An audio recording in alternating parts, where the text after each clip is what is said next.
If I tell you, empty your pockets, don't you hesitate. What's good, everybody? What's good? It's your boy, Cardinal Bud Crawford, or E.S. Red. Whatever you want to call me, man. It is hot as Hades out here. But we got a new topic for today, man. Let's run through this real fast. Ducking season. Terence Crawford calls out Jermall Charlo and not Errol Spence Jr. for the super fight. Alright, y'all, so it's ducking season, man. In the boxing world, at least. In welterweight boxing, at least. And it's almost to the point where it's a little bit ridiculous at this point that Terence Crawford would feel like he can beat a fighter of the caliber of Jermall Charlo and won't even call out his biggest rival in the sport. Like he's going in on Jermall Charlo, but the biggest rival he has in the sport at the moment is Errol Spence Jr. And because of the negotiation process, which everybody said was false, everybody said that there was no contract, everybody said that Terence Crawford was not holding out for money. Everybody said Terence Crawford was willing to sign the contract. Everybody said Errol Spence was ducking. Everybody's been saying that Terence Crawford is the pound-for-pound best in the world. But for some reason, the pound-for-pound best in the world has a real problem with wanting to get in the ring with Errol Spence Jr. And he'll go call out to everybody except ESJ. And I get it, I get it, but I don't understand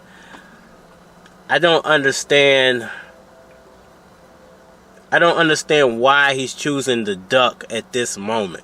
I seriously don't understand why he would duck Errol Spence and then call out a similar fighter, Jermall Charlo, but who's fighting at a higher weight class. Like, how in your mind could you feel like you could beat Charlo, but you can't beat Errol Spence Jr.?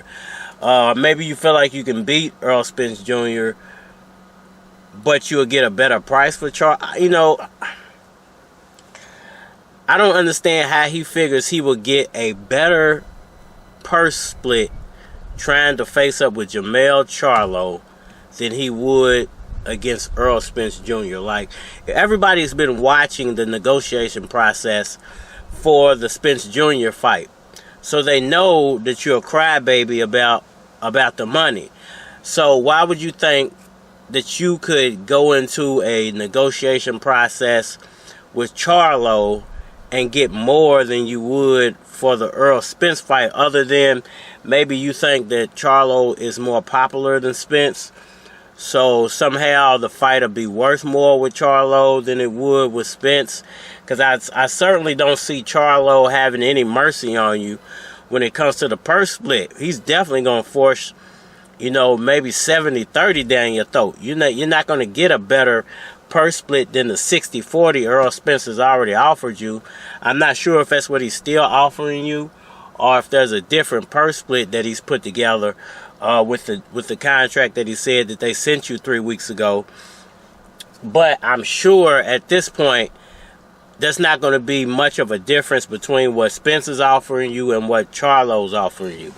The only difference is if you happen to get in the ring and actually beat Charlo, which I seriously doubt, you would get a lot of praise for that. And I guess you feel like you would beat Errol Spence to the punch at 154. But you know what? Here's the thing. If you were to go up in weight and fight Jermall Charlo at 154 and then win, what makes you think that Errol Spence is going to follow you to 154 when there's like 4 or 5 other great fights that he can make at 147. It makes no sense at this point. It only makes sense to the standpoint of he's ducking. He seriously doesn't want to get in the ring with Errol Spence. If he takes a loss, he would rather it be to anybody except Errol Spence. I think I would rather see him fight Manny Pacquiao at this point than I would him Jermall Charlo, because I think Charlo is gonna basically beat him to death in the ring, and especially at 154. I don't think Terence Crawford's skill sets carry all the way to 154. His speed is not going to carry to 154. His power is not going to carry to 154. His switching ability is not going to make a lot of difference at 154. And I heard Boots Ennis say something recently that he said people try to compare him, or somebody asked him, they said, well, people try to compare you to Terence Crawford for the fact that y'all have switching stances and all this stuff. And he says, what we do is very different, and I feel like I do it better than Terence Crawford. So if you got guys like Boots Ennis saying that their style is better than yours, what makes you think that you can get in the ring with a fighter bigger, stronger, more powerful than you and have any chance of beating him when you refuse to get into the ring with your biggest rival at the moment, who is Errol Spence Jr., who pretty much has the same talent level or a similar talent level to a Jermall Charlo. You know, at this point, it only goes back to ducking. Now, I didn't want to call it ducking at first. I wanted to call it avoiding, because, you know, he has a reasonable argument for the purse split. Now, do I think it's reasonable for him to argue for more than the 60-40 that he was already offered? No. Which is why now I'm just going to call it what it is. It's blatant ducking at this point. You're just ducking the fight because you know you can't win. There's no doubt in my mind now. He's fearful of Errol Spence Jr. That the only thing keeping him from getting in the ring with Errol Spence Jr. is his mind is telling him you're not going to win that fight. And it's for all the reasons I've been telling y'all. It's not just the talent level of Errol Spence Jr. It's not just the fact that he's stronger and bigger than Terence Crawford. It's not just the fact that Terence Crawford, all his accomplishments came at a lower weight class, which I'm not saying that it's easier to do at a lower weight class, but you prove something against fighters that are not up to the caliber of the fighters you're facing up with today. And on top of that, I've been telling y'all this fight wasn't happening this year. And I was scrolling through the YouTube feed, and now everybody else wants to report what I've been saying for the past 3 weeks. This fight ain't happening either until the end of the year of 2022 or until 2023. And it's not just the money that's holding it up at this point. It is ducking. It's a blatant fear of Errol Spence Jr. I don't think he liked what he saw in that Ugas fight. I don't think he liked the way Errol Spence Jr. made very light work of Ugas. And I told y'all before the Ugas fight, you know, Ugas is going to be a victim of his own success. By him beating Manny Pacquiao, you would have thought that he would become instantly famous, but he didn't. And I told y'all, once he beat Manny Pacquiao, he's going to be a victim. If he beat Pacquiao, he'll be a victim of his own success. And people are going to say that Errol Spence picked apart a great fighter. That the people that watch that fight are going to say, well, he's such a good fighter, he beat Manny Pacquiao, and Errol Spence picked him apart.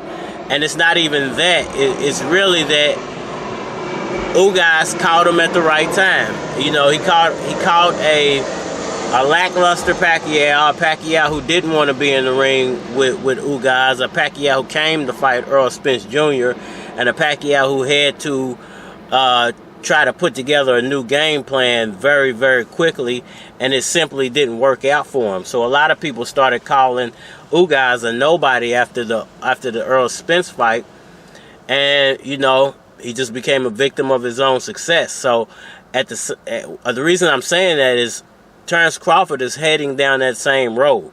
He's been built up. He's had this amazing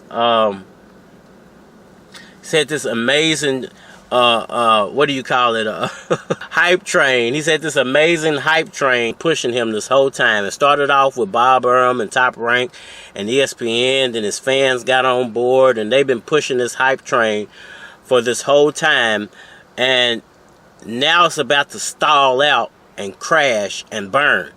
And Errol Spence is the battering ram that's going to stop that train. He's the big kaboom that's going to stop that train. And when it does stall out and crash and burn, Terence Crawford is going to be a victim of his own success, because all the people that rode with him are going to say the same thing they said about Ugas. Oh, well, I always knew he was a nobody. I wasn't that big of a Crawford fan anyway. He shouldn't have been in the ring with Errol Spence. He belonged at 140. He belonged at 130. It's going to be a plethora of excuses. And at the end of the day, it's like I've been telling y'all this whole time. The man is just ducking because he's afraid. He's only beaten one champion, Jeff Horn, one sitting champion, Jeff Horn, and you basically got given that fight. You got given that fight and that belt by Bob Arum. They robbed Pacquiao to elevate you to champion.